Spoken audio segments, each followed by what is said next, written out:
Նուբարաշենի բանտն այլևս փրկել չի լինի, ոչ բարեկարգ եւ խոնավ վիճակում պահվող կալանավորների տանջանքներին վերջ կտրվի միայն մեկ դեպքում։ Փակել Նուբարաշեն քրեակատողական հիմնարկը միանշանակ եւ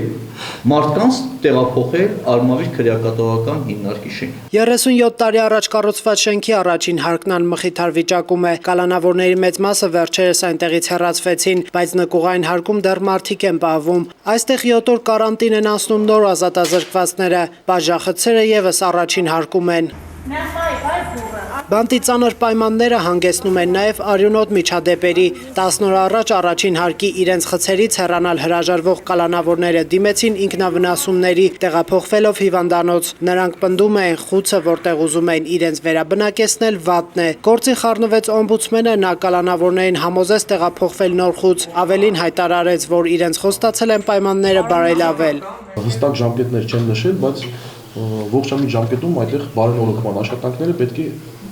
պետք է ավարտվեն։ Խոնավ ու անբարեկարգ խցերը միակ խնդիրները չեն, որ բնութագրական են Նուբարաշեն քրեակատարողական հիմնարկին, այստեղ նաև հայաստանյան այլ կալանավայրերում խոսք չկա դատապարտյալներին տրվող որակյալ սննդի, բժշկական բավարար ծառայության, իրավական աջակցության մասին։ Հայաստանի Հանրապետության քրեակատողական հիմնարկը նաև ուղղված է մարդու արժանապատվության համակարգային նսեմացմանը։ Քրեակատարողական հիմնարկների ղեկավարները զերծ են մնում կալանավորների հետ ուղիղ հանդիպումներից։ Իրավապաշտպանի պնդմամբ պետերը գերադասում են ներքին հարցերը լուծել այսպես կոչված զոննայողների միջոցով։ Պետք է դրանց մեկուսացնենք մնացած դատապարտյալներից եւ ազատազրկվածներից։ Թող շփվեն միայն հանձնակազմը, տենամ ինչ են շփվում իրար հետ։ Առնեք, տվեք, սիրեք, ատեք եւ այլն, բայց մնացած դատապարտից պետք է հեռացնել առնվազն։ Իրավապաշտպանի գնահատմամբ խնդիրների բազմազանության պայմաններում տեսանելի չէ արդարադատության նախարարության կարգավորիչ ձեռքը։ Քրեակատարողական հիմնարկներում իրավիճակի համար պատասխանատու գերատեսչությունը շատ հարցերի